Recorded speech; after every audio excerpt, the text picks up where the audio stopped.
মাশাআল্লাহ, আজকে আমাদের এই বড় খেমাটা হয়ে গেছে গা।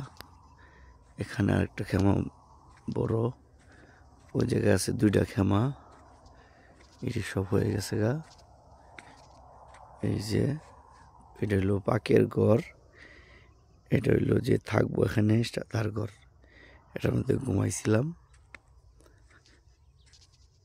তো এখন আমার লোক চলে আসবে সবাই এই মুহূর্তে, আচ্ছা তারা কাজ করব। এই যে দুইটা ঘর এখানে একসাথে, একটা দুইটা তিনটা, এটা সবার বড় চারটা। একটা টয়লেট এখানে পুরুষের, ওই যে একটা টয়লেট এখানে মহিলাদের। এটার পিছনে হবো জেনারেটার, ওই যে পানির। হ্যাঁ, এটার মধ্যে এখনো জিনিসপত্র বাকি আছে, এগুলা গোছায় ভিতরে নিতে হইব। তারপর অল্প কিছু মাল নিয়ে গেছে ভিতরে, দেখেন যে লাগাই রাখছি। এটা এই অবস্থা। আজকে এটা পুরোটা বেড়া দেওয়া হইব, এভাবে পুরোটা বেড়া দেওয়া হইব, বড় কইরা, অনেক বড় করে বেড়া দেওয়া হইব।